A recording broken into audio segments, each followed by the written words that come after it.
I think one of the definitions that is out there that maybe some people have seen is it's from the National League of Cities, that the charter is a basic document that defines the organization, powers, functions, and essential procedures of the city government. So it tells us how officials are elected, how elections happen, and things like that. And a charter commission is a panel of people who are empowered to review the charter. And if they so choose, recommend revisions and updates to the city's constitution and propose changes to the structure of city government.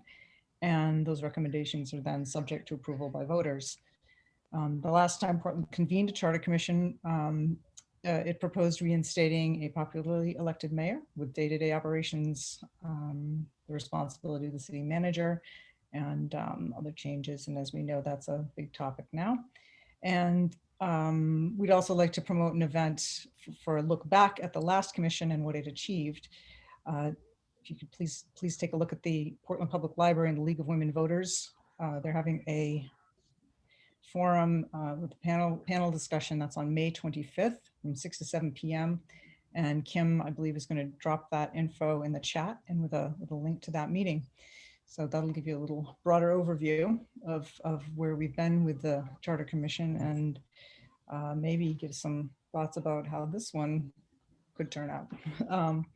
So tonight, we are joined by 7 of the 10 at-large candidates.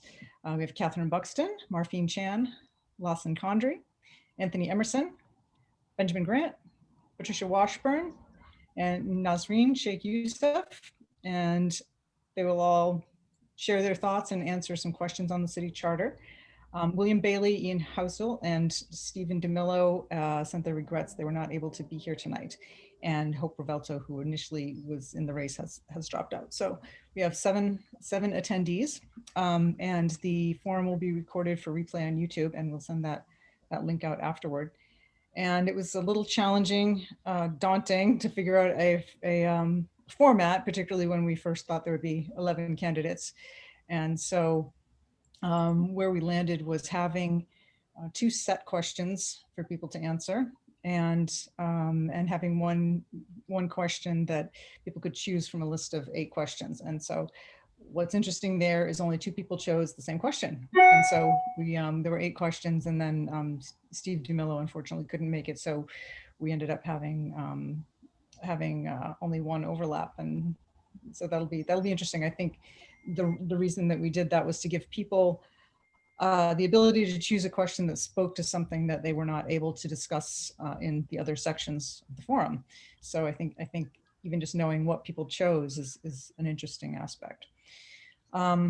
So I think at this point, what we'll do is get into having candidates introduce themselves, and they will have 2 minutes to do that, 2 minutes each. And for sake of ease, we're just going to go in alphabetical order, unless anybody has a problem with the alphabet. We'll just do that. All right, so let's go, and we'll do Catherine Buxton. If you could give us a 2-minute little introduction about things like why you want to serve on the Charter Commission and what expertise, perspective you would bring to it, or what you see as the role of Charter Commission member, or anything else you'd like to share with us.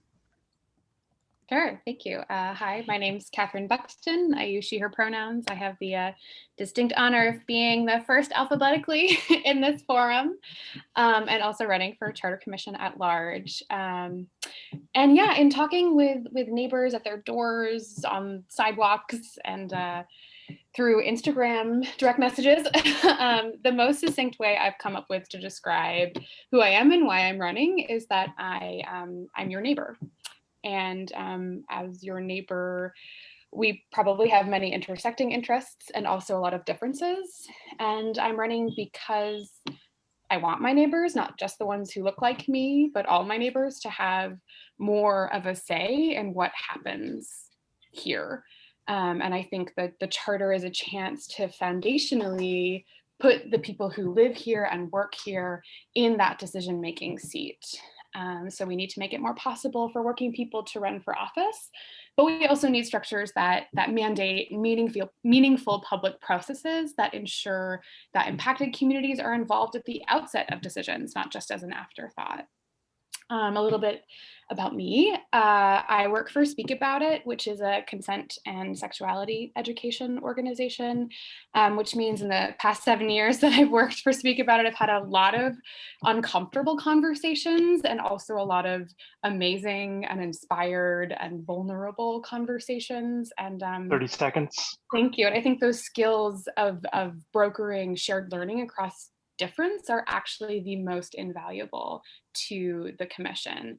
And I do believe that this process is as much about being knowledgeable about structure and policy as it is about knowing how to learn and how to listen. And so that is what I'm bringing today. So thank you.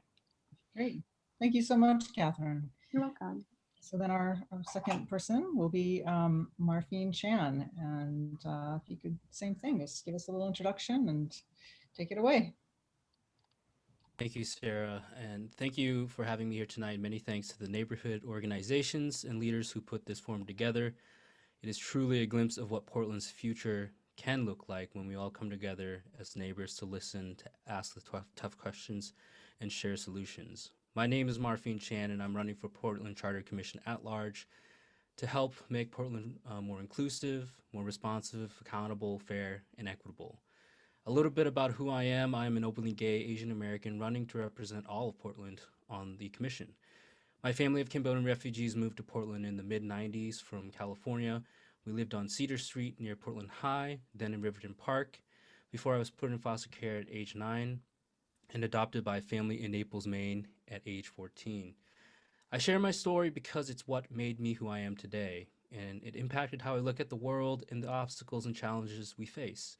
I've met people from all walks of life and have had time to learn and adapt and build bridges from a very early age while navigating coming out as gay in a conservative Christian family. I bring diverse perspectives and professional and lived experiences to the table as a graduate of Maine law, where I studied state and local government and administrative law. I'm an educator and human rights advocate and a member of Portland's planning board, as well as a number of boards and committees focused on LGBTQ and immigrants' rights. I'm running to represent all of Portland, not just Woodfords and Deering Highlands where I live. If elected at large, that also means 30 I seconds. represent all Portlanders, not just those who agree with me. And I'm running because we can't miss this opportunity to move Portland forward beyond the personalities that have shaped our politics so that we can focus on the real issues our city is facing, whether that's housing, homelessness, or climate change. To do that, we need to take a deep breath, relax, and reset. I look forward to hearing some ideas from my other fellow candidates, and thank you again for having me tonight. Thank you so much, Marpheen. All right, so then next up would be Lawson Condrey. Hey everyone, my name is Lawson Condrey. I'm running because our city faces many diverse challenges. One of them is a failure of the way the government is set up, the government structure. And one way to overcome that particular challenge, that particular problem, is through the Charter Commission. So we have an opportunity right now to clear up the role of the government and ensure that we have a system in place that's more accountable, more accessible, and more transparent. I look forward to being collaborative with my future commission colleagues and developing creative solutions for a lot of these complex problems. With that said, I am in favor of a few key proposals that I know we'll get to later. I'm in favor of a stronger mayor. I'm in favor of increasing representation across city council and also the school board. So more small districts, more neighborhood oriented districts. And then third, I think we have an opportunity to make our government process and communications more transparent. I think some of my would-be commissioners here have a lot of creative ideas around that, and I look forward to collaborating on that. I don't pretend to have like the one magic solution there, but I think we can increase citizen input through something like participatory budgeting or allowing just greater say from citizen committees on a host of issues. I think 30 seconds. Having insight into how decisions are made and allowing for more opportunities for everyone, regular people, to get involved will just make our democracy healthier in the long run. This is going to have a big impact on the city. I'm excited to take part in the process, and I hope to have your vote on June 8th. All right, thank you so much, Lawson. All right, so next up is Anthony Emerson. Can I just check something first? Sorry, there was a question about closed captioning. I tried to turn that on and I don't know if that worked, Oh, but I do not see I that. did click on under settings. Oh, okay. I do not see any closed captions before. If anyone is willing to coordinate, I would be willing to email my statement so that people who couldn't hear. Yeah, I think we could email statements to Yes, absolutely. Yep. participants. We would like to send. Yes. And the video, of course, will be available, but yes, I can send those around as well. Thank you for offering that, Patricia. I really appreciate that. Great. Okay, so then if we are prepared to go to the next person, Anthony Emerson. Thank you so much, Sarah. Thank you so much, Kim. Thank you so much to these other fine candidates and the neighborhood associations for holding this event. First, I'd like to acknowledge that we are on the unceded territory of the Abenaki people. My name is Anthony Emerson. My pronouns are he, him, his, and I am what you call now an essential worker. I work at Shaw's Northgate. And it's a job where I get to see really sort of the cross section of our city. I see a lot of people who are quite well off, who are doing well, and I see a lot of people who are struggling. And one thing that I think I've noticed in, especially over the pandemic, but in these last couple of years, is a lack of representation of people who are struggling in our municipal government. I feel like there are many other groups too that lack representation, whether it's our immigrant communities or whether it's our people from away who aren't necessarily immigrants but moved here later in their lives. I think we have a chance with the Charter Commission to build a more inclusive, a better, and a brighter city. Because I haven't been to every city in the world, but I think Portland is the greatest city in the world. I do. It has all the small city charm, but it has all the big city stuff. And that's a character that we'd like to keep. But it's also, we need to make sure that our citizens are properly represented in their. Thank you. Are properly represented in city government with smaller, more localized city council and school board districts, and with a clean elections program to allow working class people like myself to run for office. Thank you so much. I look forward to listening to the rest of. Great. Thank you, Anthony. By the way, you don't have to thank me every time. All right. So yes, Benjamin Grant. Introduce yourself, please. Hi, everybody. My name is Ben Grant. I'm resident of Catherine Street in the Oakdale neighborhood, and I am also running for an at-large seat on the Charter Commission. I want to serve in this position because I've been an observer of city government over the last 10 or so years since the last commission, and I believe that the last system is not working well. In theory, the government exists to do what the citizens want and to solve difficult policy problems that the city faces, and I don't think we've been able to do that over the last 10 years.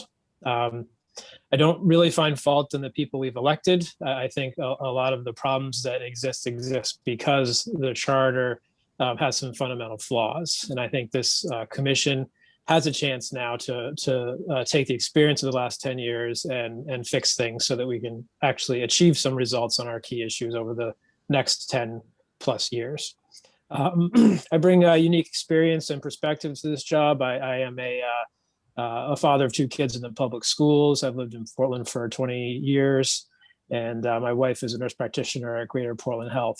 I'm a labor lawyer by day, so I represent unions and working people. So I see the perspective of those folks in my day-to-day work, and I want to make sure they're represented in the charter and in our city government.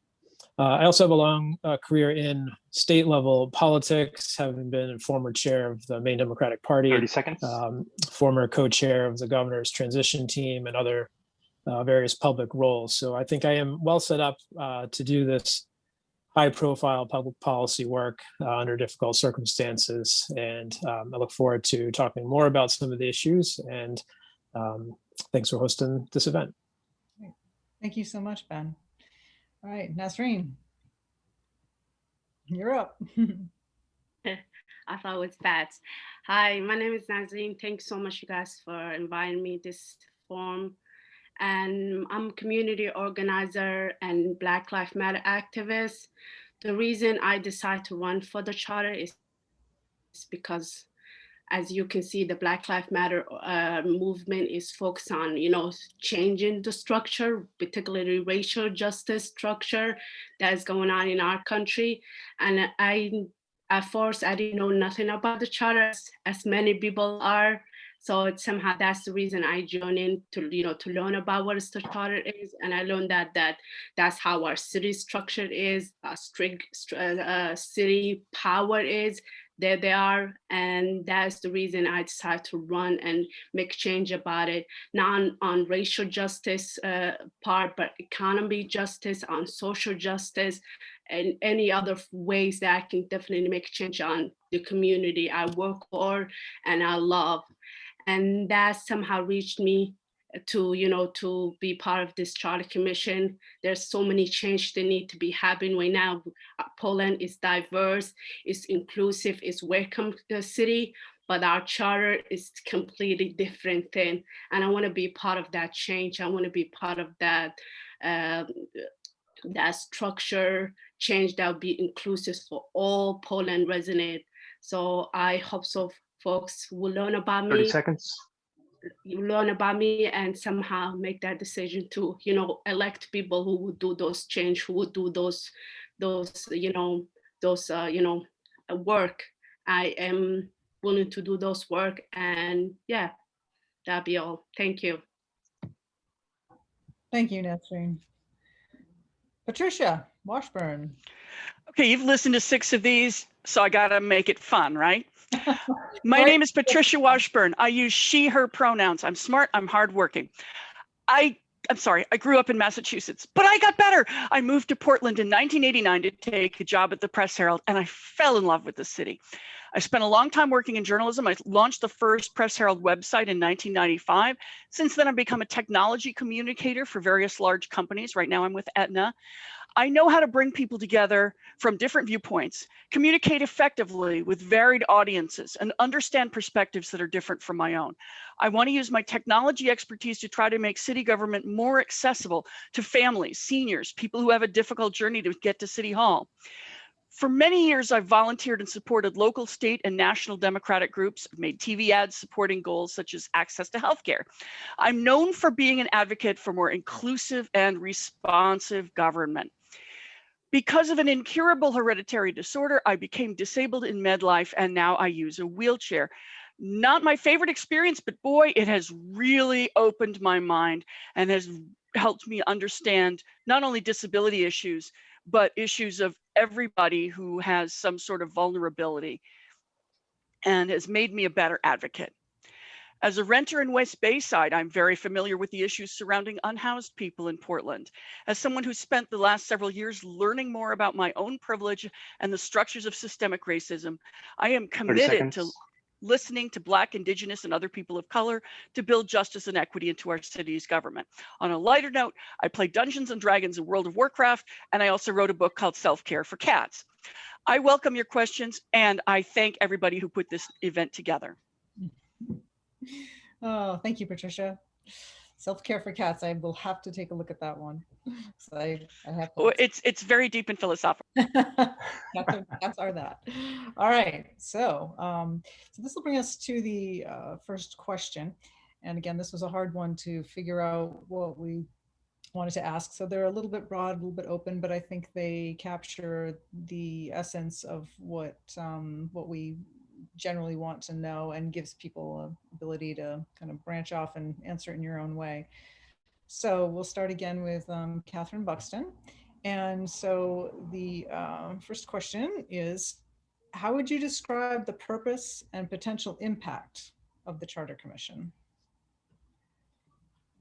Yeah. So the charter, as I'm sure you will hear all of us say, is similar to the Constitution for Portland. It's our foundational document. And to me, the charter is about power and the structures that give people, so elected officials, staff, citizens, businesses, etc., power.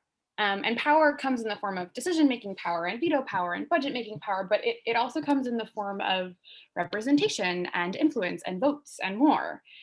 And there are explicit ways that the charter imbues people with power, say giving a mayor or a city manager the authority to propose a budget.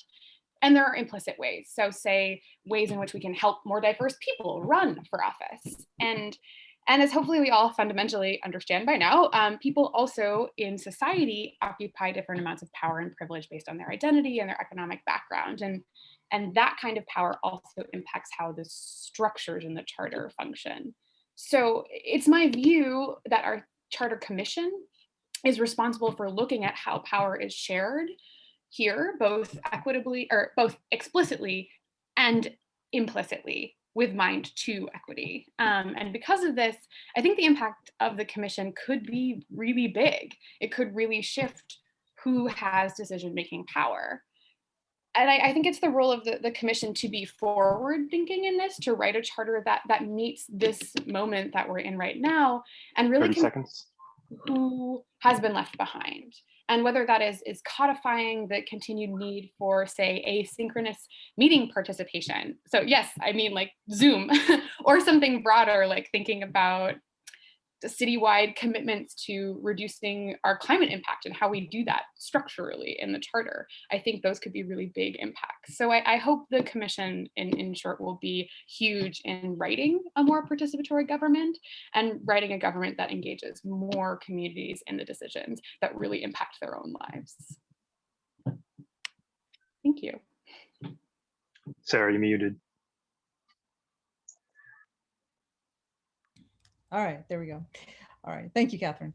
So yes, so that would be the same question to Marpheen. How would you describe the purpose and potential impact of the Charter Commission? I would echo some of what Catherine said in terms of, this is our local constitution. This is our founding document. This, in addition to that, this is the framework through which our elected officials, our appointed officials, our public officials operate, make decisions, and exercise power. And I think that the purpose of the Charter Commission ought to really focus on that framework, approach. It's about structure. It's about balancing powers and duties. It's about process and how it can be more participatory, more public, more transparent, more accountable. And I don't want to get lost while I'm open to debating and having a dialogue about the various issues that will come up. What I don't want to come up or what I don't want it to turn into is the body that's around for 1 year to wade into heavily nuanced technical issues and to make decisions on those issues and set in stone those types of things because that's the role of our elected officials, our mayor, our council, which is one of the most diverse councils in Maine and the country. And so for me, my role, 30 seconds. I see the role of Charter Commissioner as empowering the mayor, strengthening the mayor's position, holding the city manager accountable through different mechanisms, and also strengthening our council's role. We can't forget about the council here in talking about the manager and the mayor. And so that's how I see the Charter Commission and its impact. Great. Okay. Thank you so much, Marpheen. Okay. So Lawson, same question. How would you describe the purpose and potential impact of the Charter Commission? Yeah. I think some folks might remember the original impetus or original intent was really around, I think at its base form, clean elections. But that has obviously since morphed into something bigger and I think more impactful around how we can just make our government better and work better for everyone here. By reviewing the charter, our city constitution, we have an opportunity to make a big impact on the future of the city. I think we can make more progress where the previous commission arguably fell short. This means we can create a clear structure for how government operates. I don't think people should have to read the Press Herald front to back or actually memorize the charter or, God forbid, spend their evenings on a Zoom city council meeting to understand how the city works or what's going on or how the power dynamics are structured. So I think right now it's confusing and it shouldn't be, and it doesn't have to be. I echo some of what Marpheen is getting at, I think. So I think we should leave some room here for flexing or creativity in the future so that we're not boxing ourselves in, but not so much. I think there's a balance, but not so much for where there's confusion still, where there's among people in power around who can do what and who holds what kind of power. I think by setting clear boundaries for the power dynamics and also creating more representation, allowing easier access to voting, making it easier in general just to engage in the process, we can make a democracy here in Portland that's healthier and that works for everyone. Great. Thank you, Lawson. All right, so Anthony Emerson, the same question. How would you describe the purpose and potential impact of the Charter Commission? Well, I think Catherine is exactly right when she says that it's about power, who has power in the city of Portland. And right now, under the current charter, we see that power is imbued in the hands of the few. Power is not extended by working class people at all. Power is very rarely extended by people from immigrant backgrounds or from other marginalized groups.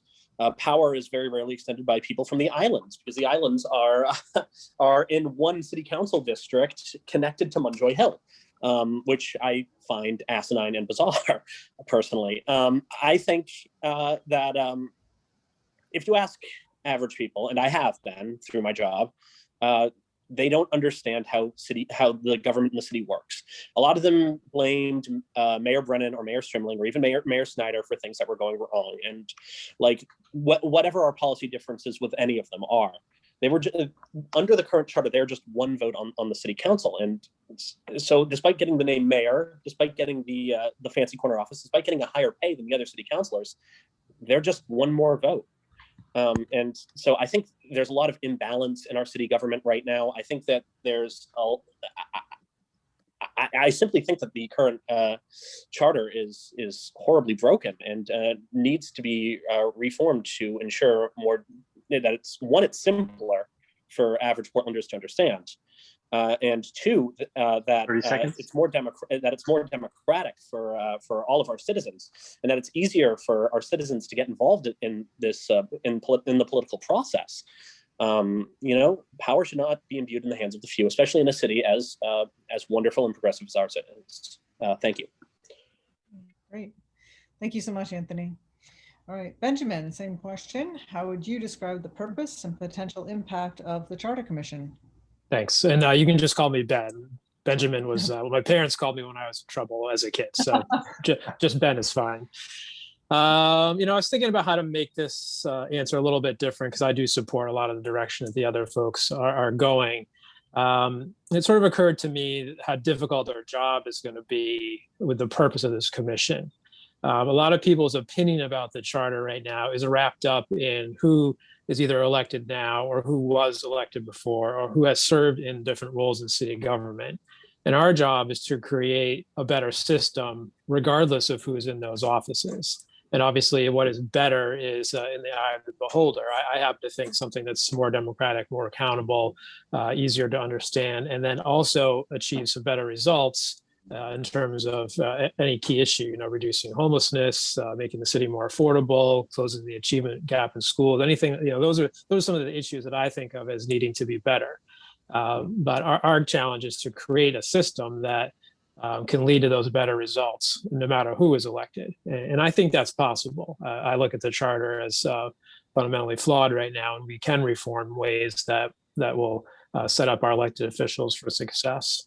So the impact, I think the impact goes to our ability to better anticipate what will happen with structural changes, right? I think the last commission didn't do a good job of imagining what would happen with these different roles, and having a mayor, I think as Anthony was describing, that has a lot of expectations by being 30 elected citywide, but has no authority. So I think this commission's got to learn from those, what I would call mistakes of the past, anticipate better, and design something that works for all time, not just based on who is elected in the next election. So thank you.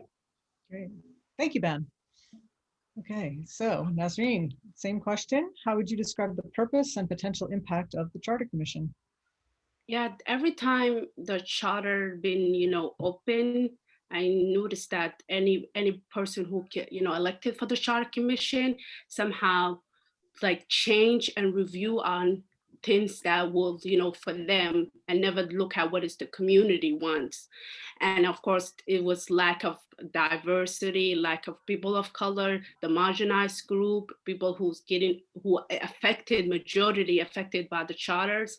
And I definitely want to make that, a lot of change about it, because somehow that, like everybody said, the charter is the Constitution, is like literally say how our city run, how our city structure, and I want to do those change about it. But yes, there's a lot of change need to be happening, because our currently charters does not represent what is our city right now is. It definitely does not represent me. There's like Andrew, Kathleen, some few folks has said that it's just somehow represent a few people. It give power to just literally few people. And I want to, divide that, give it to balance and check, to the charter, to make sure that no one have the power, just give it to like all of them, so they can, practice that together. So yeah, that's my biggest thing I would do if I get elected for the Charter Commission, 30 seconds. Yeah, give it to more, to folks who give it to majority to them, not just few. And city manager is that big issue that I care about it. Our current city manager have so much power, and I know that a lot of folks right here care about that, just reducing it or abolishing it. And I want to have those conversations about it. That'd be all. Thank you. Thank you, Nasreen. All right, Patricia. Oh, is it Pat? I don't want to scold you like that was your name. Either Pat or Patricia is fine. If you call me Patty, I will raise an eyebrow in your direction. Okay, great. Pat, one question. How would you describe the purpose and potential impact of the Charter Commission? We have a huge and exciting opportunity to make Portland better. We live in a time when democracy is under attack and the voices of voters are being limited. Portland is better than that. I believe it can be a place where voters' voices are heard and city government is responsive and responsible to voters' needs. All the voters, not just the white educated homeowners. Let's not forget that the Charter Commission's work consists in more than just recommending changes. We must persuade voters and city councilors that the work we've done is the correct direction for the amazing city that we share. We should elect commissioners who can reach into underserved communities and communicate effectively across some of the barriers that divide us. That's all I got. Let's keep it short. Okay, great. Thank you. All right, so there was a suggestion in the chat that for the next question we go in reverse alphabetical order, which I'm happy to do if that feels fine to everyone else. Just to I'm up. And to be on a roll. So, all right, great. Then if that's fine with everybody, then yes. So question 2, we'll do Pat first. What key elements of the charter do you think should be examined and why? I support changing the structure of city government to eliminate the city manager position and strengthen the role of the mayor so that most decisions are being made by someone who is accountable to the voters. I support paying city councilors and school committee members a fair salary so that working people can afford to serve in these high intensity roles. I support expanding public transit access, especially for people with disabilities. That's something we can address in the charter. Things like making mental health services available through emergency dispatch, expanding, supporting living wages for Portland workers, including gig workers. we do not need to limit ourselves just to the structure of city government. We have an opportunity with the charter to say more and do more to create a better city. Okay. That's it. All right. Excellent. Thank you, Pat. All right. So then let's see, that would bring us to, and I apologize, I'm scrolling around here. So yes, back to Nasreen. So what key elements of the charter do you think should be examined and why? I have mentioned it before, the city manager, that's big things that we need to focus on it.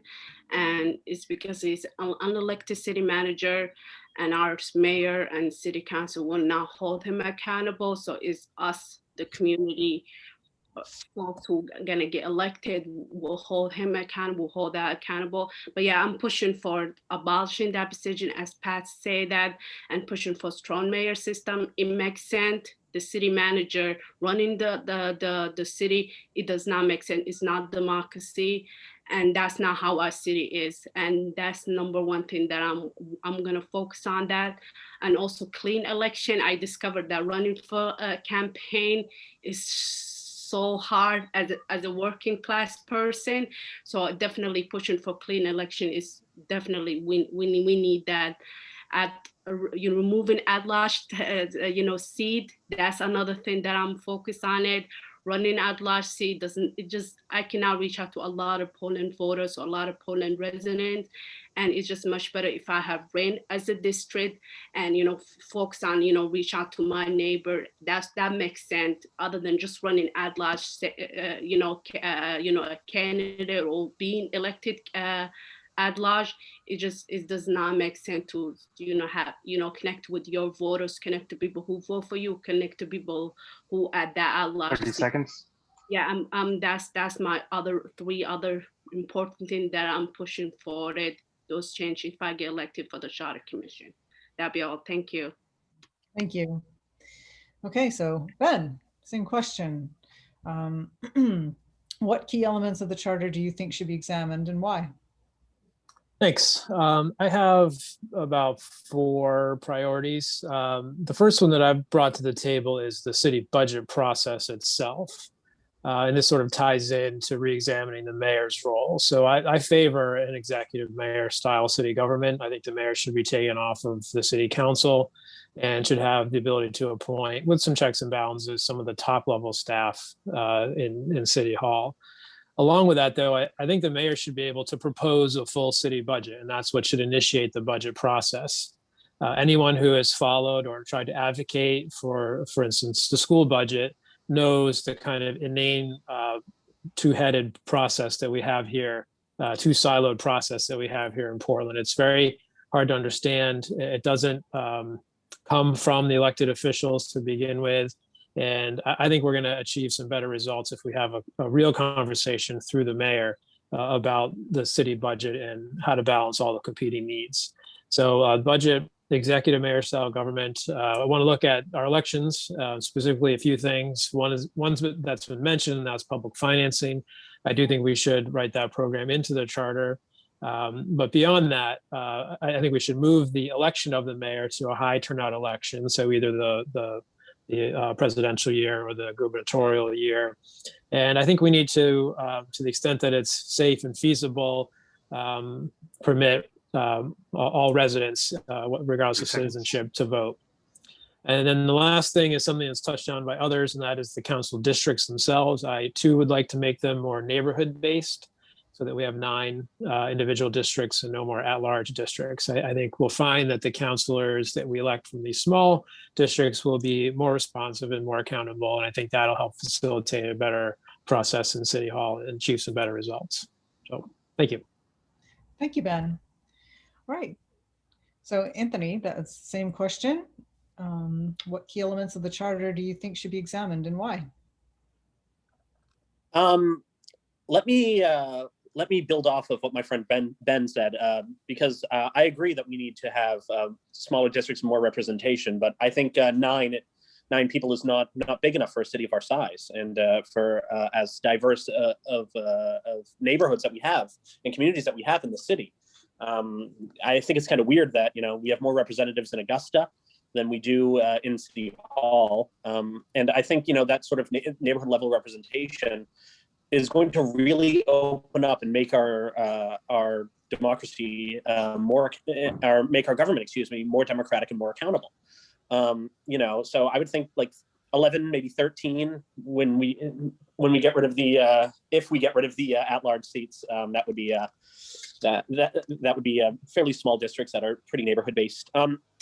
I have my own views, but I'm also, I'm going to be open and listening to the community, especially people who I disagree with. I want to hear, someone I want to hear the opinion of someone who advocates for, keeping the strong city manager, because I disagree with that position. But I would like to hear what they have to say in order to make sure that we, have the consent of the people who we are writing this charter for.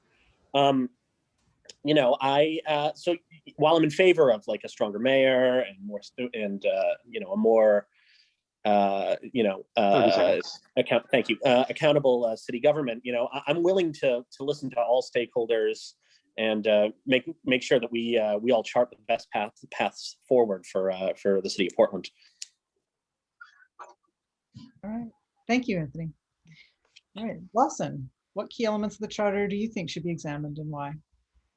Yeah, so I know, like everyone's already said, the mayor versus the city manager is a big one. So I think I alluded to this earlier in my opening statement, but I'm in favor of a stronger mayor. My guiding principle throughout this whole process is that those who are elected should be making political decisions. So I think we have an opportunity to make clear the role between the mayor and the city manager, city administrator, whatever it ends up being called. I think we can separate those two roles and draw a line between what is political and what isn't. So, for instance, I think the city manager should be running the day-to-day operations of the city. I don't expect an elected mayor or a politician to know how to maintain payroll, say, for city hall staff, or manage a vast bureaucracy that is city staff. I think, echoing what Ben said, the mayor should be setting priorities and driving a discussion around the budget in concert with the council. I think we also have an opportunity to make smaller, more neighborhood-oriented districts. And then third, I think voting access is a big one. So by increasing the districts, we can also increase precincts, which means more places for folks to vote. Right now, I think there are precincts that are far away from where you live, 30 seconds. Public transit might be cumbersome for some folks to get from home to the voting precinct. So I think there are a lot of low-hanging fruit areas where we can make big improvements.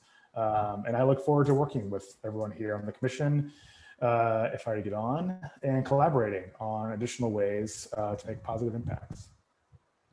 Thank you, Lawson. Marpheen, what key Before elements of the charter? Oh, sorry. Oh, go ahead. Yes. What key elements of the charter do you think should be examined and why? Gotta get I that didn't out mean there. to cut you off there. That's all right. Go right ahead. A fun fact about the charter is that the powers and duties of the mayor are in Article Section 2, Section 5, and the powers and duties of the city manager are in Article 6, Section 5. Look that up. It's just a fun fact. But I think the first thing, again, there are areas where I agree with many other of the candidates here in terms of we do need to strengthen the mayor's role, who is our elected official, who is directly accountable to the people of Portland. And we get to vote on that every 4 years. I differ with some of the candidates in terms of the city manager role, because I do believe we need a professional who is a nonpartisan to manage day-to-day operations. Mind you, not policy making, but focused on day-to-day operations. And I think that definitely around the budget process as well. I agree with Ben. We need to fundamentally change how we approach the budget. It should not be in the hands of the city manager from November to March, presented to the finance committee in April, presented to the public and the council in April and May. Mind you, it has to go into effect by July. I think that perhaps we can explore moving to a biennial budget, so that gives us more time to have an actual participatory budget process where people, property taxpayers, residents, small businesses, stakeholders can have a say in the budget. And then also a big thing around the city manager position is putting in clear qualifications that the next city manager needs to be educated and have the professional experience in managing actual towns and cities or counties even, and that they follow the best practices and guidelines of organizations like the International City and County Management Association. I think those types of qualifications are more likely to understand that the role they play in municipal government and who they serve, the people of Portland and the mayor and the council. Great. Thank you, Marpheen. Catherine. Yeah. Yes. So what key elements of the charter do you think should be examined and why? Yeah, so a lot of people have already talked about the mayor and the city manager, which is important, but I actually think that there's way bigger and more interesting elements to the charter than just that role.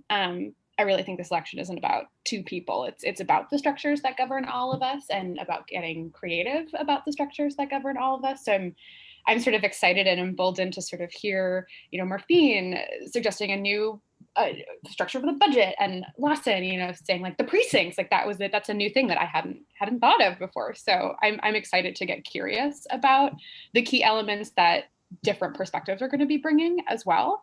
And part of building a more participatory democracy is ensuring that more people are feeling welcome in our city and participating in our city government.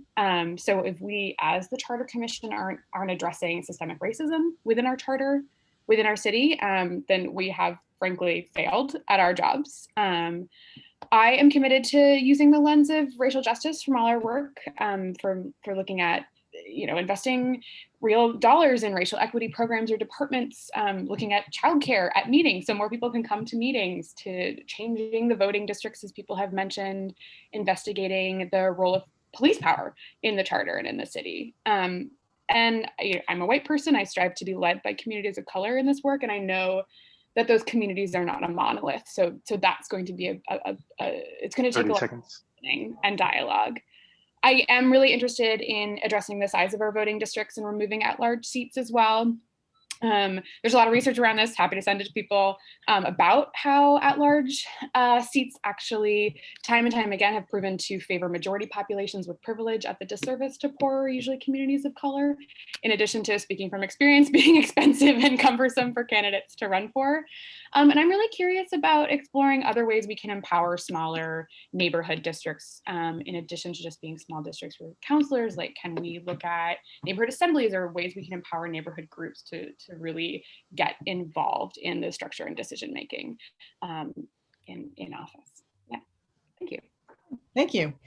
Now that brings us to the question that the individual candidates were able to choose from a list.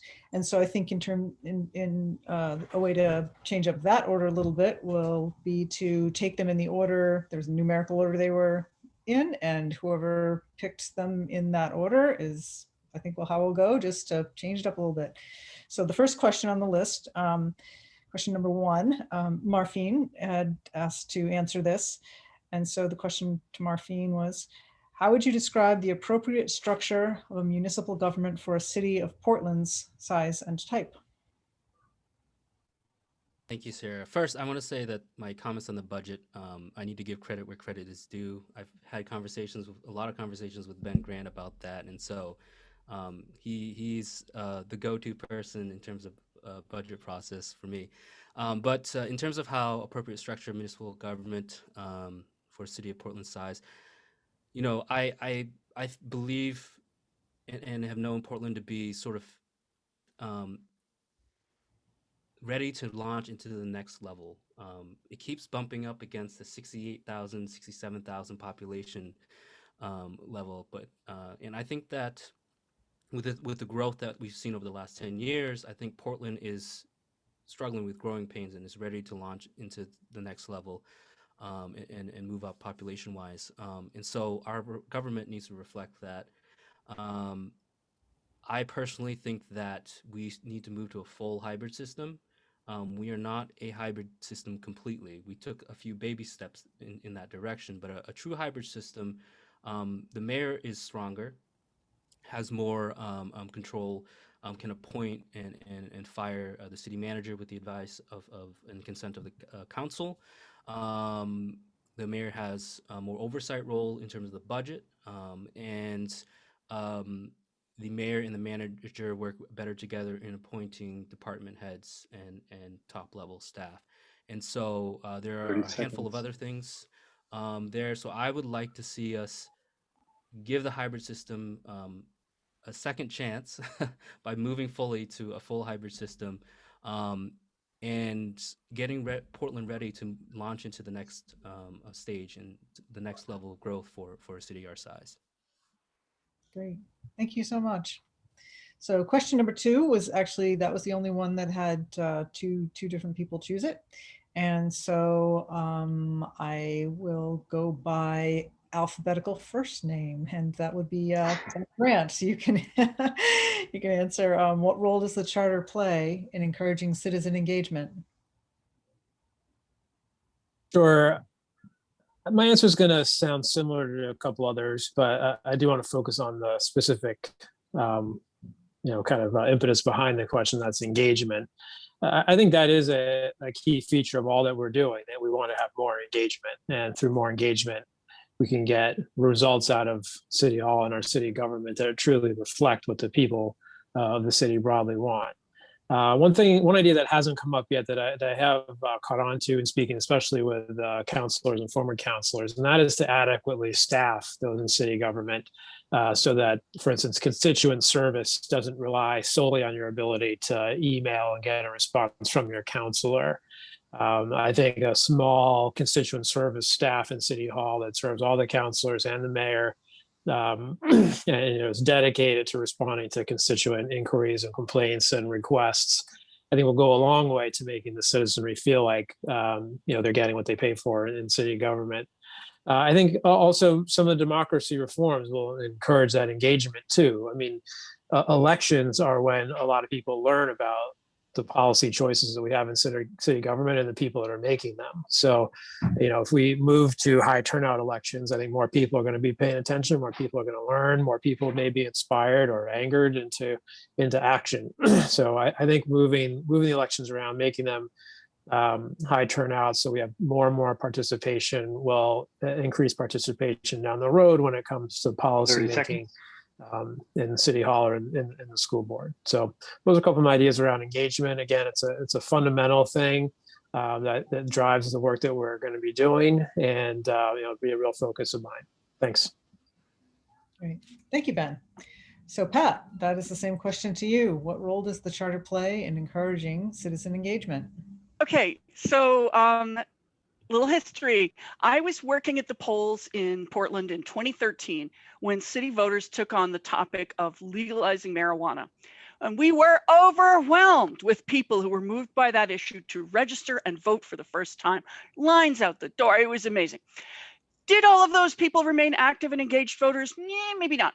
But at least they had the experience of casting a ballot and being part of a process on an issue that mattered to them. By restructuring city government to be responsive and responsible to voters, the Charter Commission can encourage people to believe that their voices matter, that decisions aren't just being made by a few well-dressed people in a back room at City Hall. I have listed a couple of ways to do that. Open local voting to non-citizens, establish a greater number of voting districts so your city councilor is more likely to understand your neighborhood.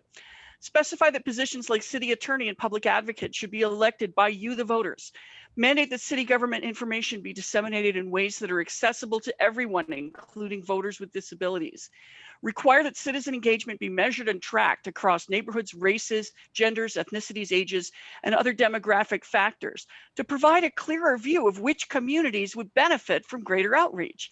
And reduce the power of money in local elections by mandating clean elections processes for all races. I am super happy to be thinking about engaging in this work. And whether or not I'm elected, I'm going to be supporting that work. Thank you. Thank you, Pat. All right, so just for grins, for what it's worth, question 3, nobody picked, which is about what role does the charter play in promoting government transparency?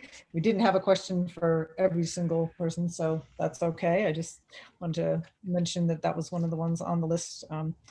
And let's see, so number 4, this would be Catherine. How can the charter help us avoid politicizing city government? Yeah. So I hear this concern a lot at doors, actually, that municipal government is too political. And I hear that, but I also want to gently and humbly push back on that idea. City government is and will always be political. The word politic comes from the Greek word meaning the affairs of the city. And I think it might just be my feminist organizing principles showing, but I think that the personal is political, and cities are the most sort of personal politics you can get because they're our homes. And politics, it's about the structures that govern and distribute resources to a population. So whether a person is an appointed staff or an elected official, the choices that they make in their jobs are shaped by their identity, by their lived experience, by their personal politics. And so politics governs not just who we vote for, but the projects that we pay attention to and the projects that we let fall off of our desks, whether we're a department head or a city councilor or a regular everyday citizen. So bus routes are political, parks are political, sidewalks are political, but there's a world where those political decisions can be made with mind to sharing power more equitably. And I think that's what I want to get at the charter. I want to write structures that can get at that.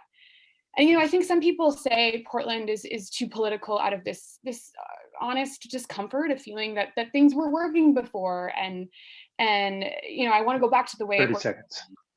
And I hear that, but I hope that folks will honestly hear their neighbors when they say they feel left behind, when they say they don't feel represented, when they say they can't afford to live here, or they don't feel welcome, or they just don't know where to find next week's city meeting. So I want the process through which we make changes to our charter and to our city to bring everyone along for the ride. And I think for some of us, that means feeling a little uncomfortable so that we can fit more people in the metaphorical car or bicycle basket, since that's my mode of transportation. So thank you for Wheelchair van. wheelchair van. Thank you, Pat, for chiming in with that. Whatever your vehicle is, get on it. My mind just went to Wizard of Oz. I would like there's a little dog in the Or a basket. broomstick. Maybe we have it. Okay. All right, great. So then number 5, that is to Lawson, Condrey. And how do district boundaries and the structure of the city council impact city government? Yeah, thanks. I think I've alluded to this a little bit already, but I think, well, first, this is, I think, the most exciting piece of the charter that we can make a change with. So if the only proposal that passes in a year is increasing representation, I think this would be a success, this whole endeavor here. We need to make sure that neighborhoods and the concerns therein are addressed by representatives who live in the neighborhood. So I think this has a whole host of added benefits that will impact people, real people in their daily lives. So by adding representatives, we'll lower the barrier to entry so others can get involved who may otherwise wouldn't. It's, shocker, really intimidating to get involved in Portland politics. And you feel like you have to have the means or know the right people or whatever the case might be. I think this would make campaigns inherently cheaper. If your neighborhood is your district, then there's no need to give Facebook all your money. I think that's like the best added benefit. Or you don't have to buy 500 yard signs, which everyone is sick of seeing already, I think, or gobs of money on mailers, et cetera, et cetera. If your neighborhood is your district and what you have to do is talk to the people in your neighborhood, and that is the lift, then I think if you're willing to do that, then that's what the campaign should be about. There are neighborhoods who feel overlooked or ignored, so this would help engage more people and make them feel heard. Last, we would have just better access to representatives.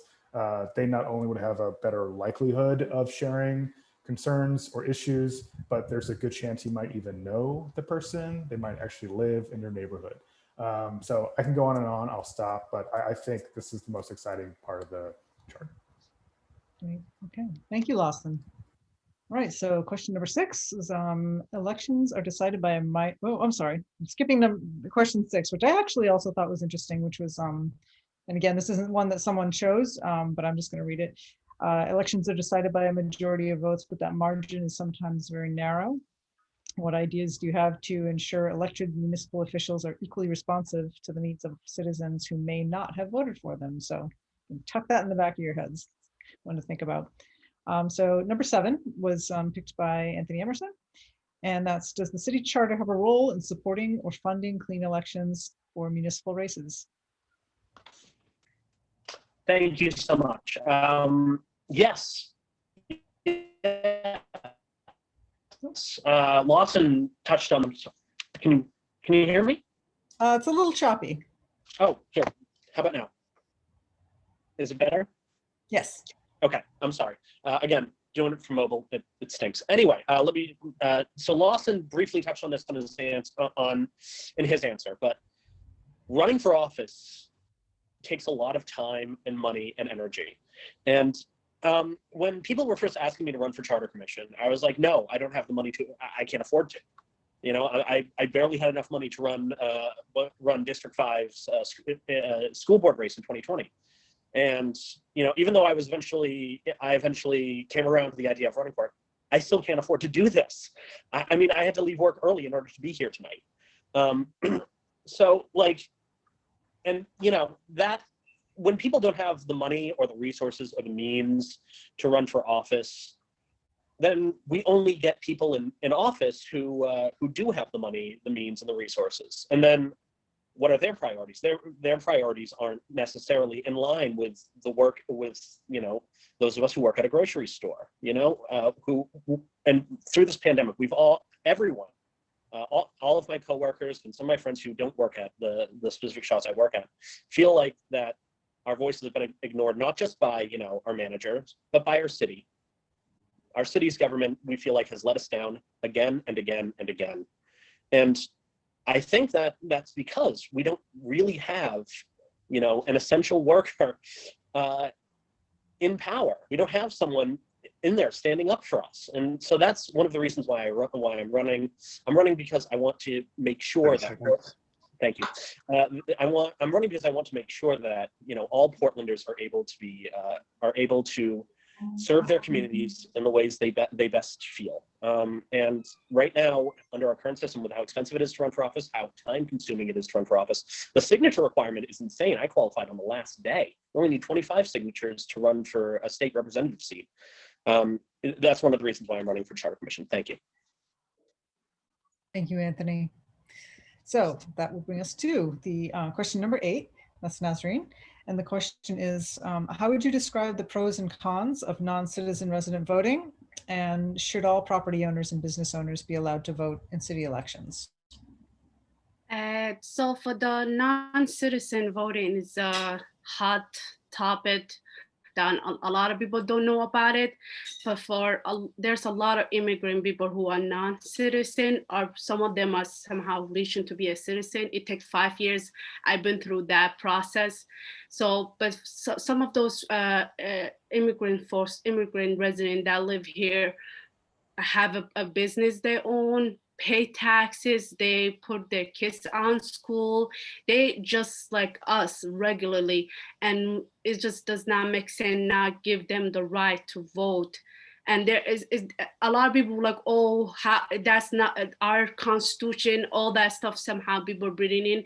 But there are other cities that have the same thing, who allow their non-citizen vote on their local election. So it definitely makes sense to have those people involved on our, you know, democracy, on our cities. And also, for the business ones that you mentioned, is definitely dependent on that. If those folks, you know, business owner, property owners, if I feel like that's somehow completely different. I cannot put a vote on that, but because those people come here, stay here for whiles, and then somehow leave. They don't stay compared to immigrant who's been living here, been waiting for to become a citizen. So yes, 30 it's seconds. really so important. For the con, that people think that, oh, somehow is gonna risk of them being, detained by ISIS, all that horrible thing that will happen. Those people are adults, they can make that decision themselves.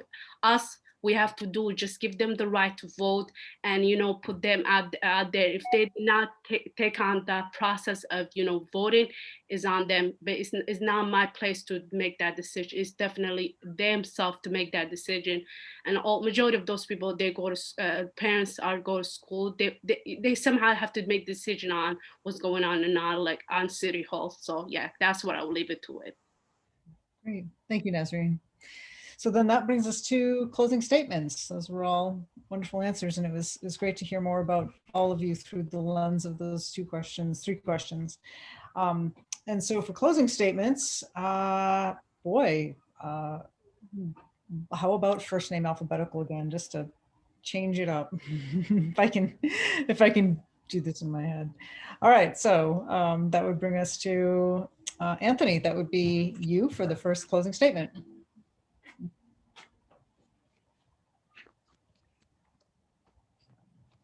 Thank you. Sorry, no, I'm running out of battery here. So I want to thank everyone for coming here. I want to thank the neighborhood associations for putting on this wonderful forum. I think we heard a lot of really great ideas that, for the most part, I agreed with, and ideas that I think need to be part of the discussion for the next charter commission. I kind of got into it on my answer for the last question, but I'm running because I feel that working class people have been ignored and mistreated in this city, especially during the pandemic. And really, they call us essential workers. I didn't sign up to put my life on the line in the middle of a deadly pandemic. I needed a job to get through college, and it just so happens that I graduated in fall of 2019, right before the world changed forever. And the people whom I work with, a lot of them are teenagers who are scared they're going to bring home a virus that kills or harms their family. I work with older people, retired teachers whose pensions aren't enough to keep a roof over their heads. I see people who come through my checkout line who pick out groceries and then don't have enough money to pay for it, and then have to make decisions. Oh, do I get the diapers or the baby formula? I see that in our city, and it's really, really depressing because, like I said in my first statement, I think Portland's great. I think Portland's the greatest city in the world, and I think there's a lot of work. There's a lot of work we can do to make it even greater for an even greater number of people, and I think the Charter Commission is the perfect opportunity to bring more people in and to bring Portland into the 2020s, into the future, a future that's bright for everyone. Thank you so much. Thank you, Anthony. All right, Ben. Thanks everybody for organizing this forum and for hanging in there to listen to all these fine candidates. I want to conclude by just reflecting on what I've heard going door to door over the last several months. And more than any specific answer, I hear people that are not ambivalent about our city. People love being here. They champion the city and they want to see it do better on many different measures. And that's really why I'm here, because we've elected many different people over the last 10 years. We've seen the council turn over. We've had 3 different mayors, but we're still not making enough progress on the really key issues that people care about. I mentioned them before: homelessness, affordability, educational attainment, working people, all those issues. We're not doing well enough yet. And I think if we can reform the structure of city government, we can put our elected officials in position to do better. And I hope that I've demonstrated that I've got the experience and the vision to do a good job on the charter, and I ask for your vote. Thanks.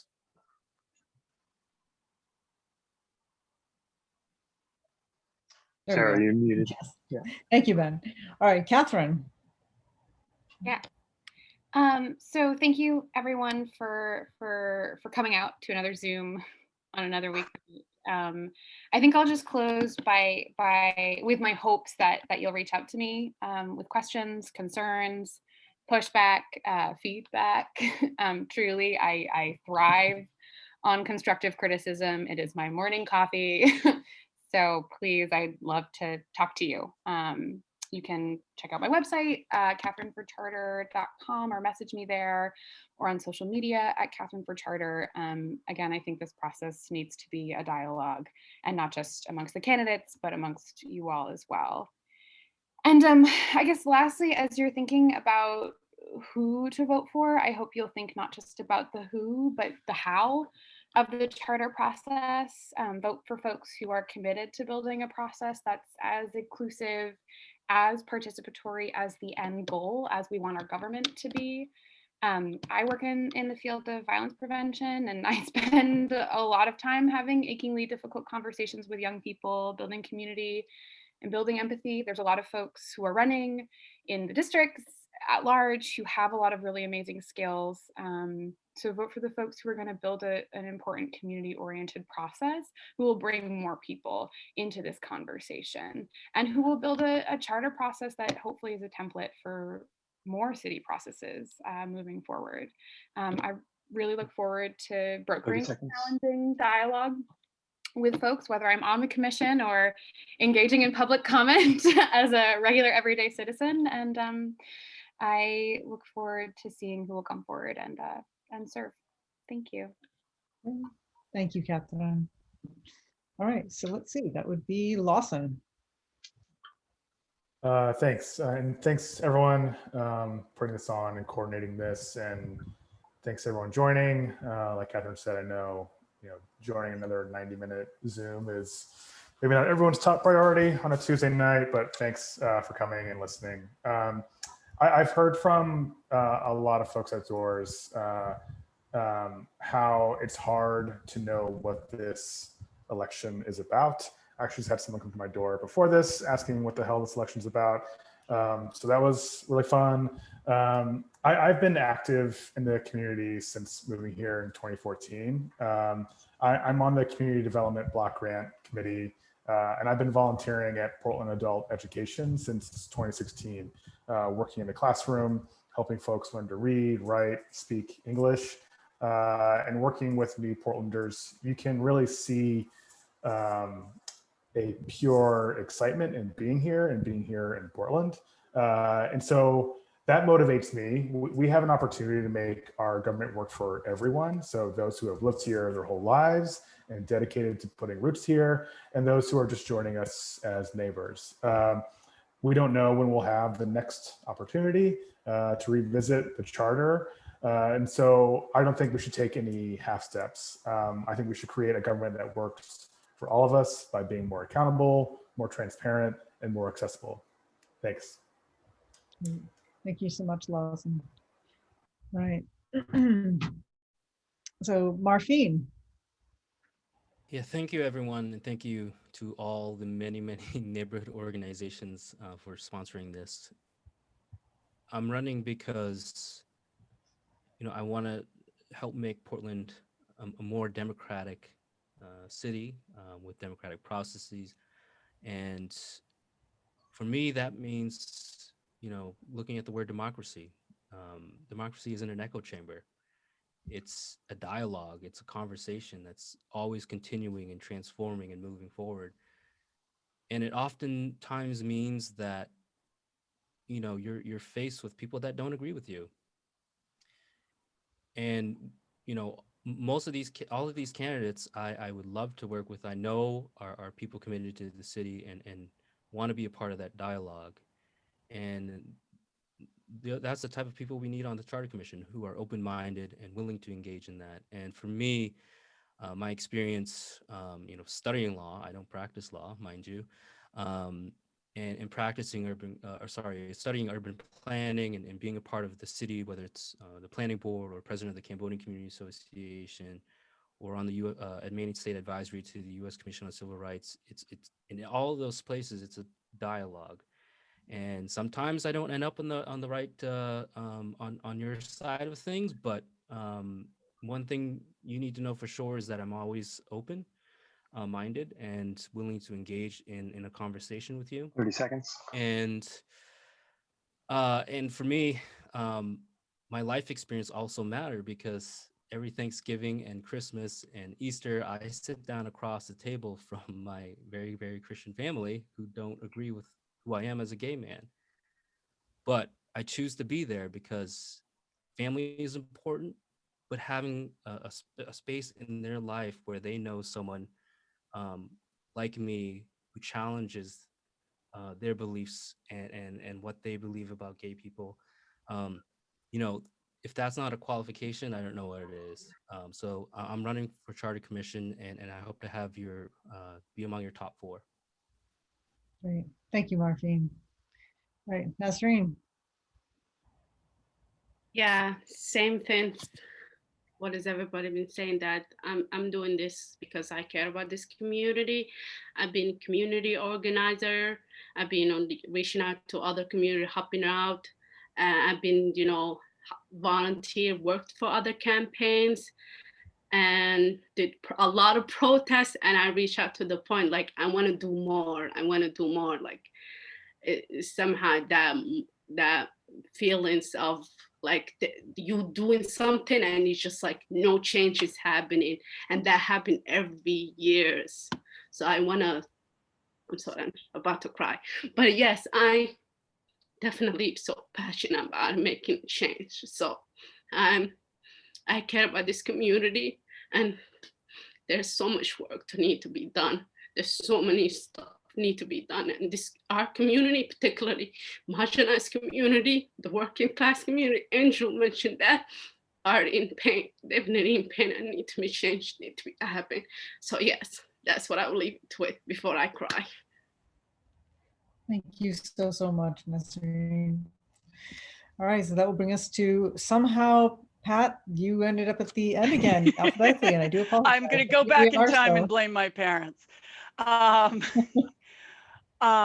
So Portland voters, those of you especially who have made the commitment to be here to learn more about your candidates, thank you. You rock. I'm going to give you an assignment. You have to make a choice. You have to choose 4 of us. And that includes, the pool includes, of course, the 3 candidates who were unable to be here this evening. You've had a chance to learn more about 7 of us. And I want you to go learn some more. Who is funding each of us, and what are those donors' agenda? What do they think they are getting from their donations? Who is supported by each of us, and what do they think they're getting from our support? Many of us are smart, nice people you might want to have a beer or a sparkling water with. Many of us care deeply, and I want to especially acknowledge Nasreen's emotion, entirely appropriate on behalf of the communities of color in Portland. Who's going to do an independent, thoughtful job for the people of Portland and no one else? Thank you to everybody who came and everybody who organized this event. Good night. Thank you, Pat. All right, so I'm dropping information into the chat about the requesting an absentee ballot. I think, as everybody knows, the election for Charter Commission is on June 8th, Tuesday, June 8th. And I just want to thank everybody so very much for all the attendees, and also especially everybody who was able to show up, and to the candidates who weren't able to be here. I know they wanted to be. Thank you for working with our format, such as it was. I hope that it gave you an opportunity to speak to the things that you care about in your own way. I feel like we definitely heard from your hearts, and I can't thank you enough for sharing that with us. And if there's more information that any of you would like to share in terms of how people can get in touch with you, or if you want to, as you said, send along your statements, then we'll put together an email and post those on the social media pages of the various neighborhood organizations. So let's see, I have a question here. Can you make the chat available? I will throw that to Kim. And if people want to take time to scroll through that to see there's other information, there's links to a couple of articles, and the article from the Phoenix that gives a pretty good overview of the charter. And then there's links to the articles from the Portland Press Herald with information on each of the candidates. And we also at the beginning had mentioned the Portland Public Library and League of Women Voters panel discussion about the last charter commission. And I believe Kim put that in the... Yes. Yep, put that in there as well. So yeah, so we have a lot of information there. And I think we've got all the information that we wanted to add there. But thank you all so much for attending, and thank you to University Neighborhood Organization and Western Prom Neighborhood Organization Association, WENA, West End Neighborhood Association, Munjoy Hill Neighborhood Association for working together on this little project and getting it done. And wish all of you the very best, whether you make it to the Charter Commission or not. I think your voices are incredibly important for all of us to hear, and I hope you continue to use them for the benefit of the entire city. So thank you so much. And I think unless anybody has anything, we're even a few minutes early. How about that? Yeah, so we'll give people a few minutes if they'd like to just scroll through the chat. And Kim, did you figure out if that can be made available? Or? Okay. Okay, so we can share that as well. Okay, great. Thank you to everybody. Have a great night. Thank you. Thank you. Thanks.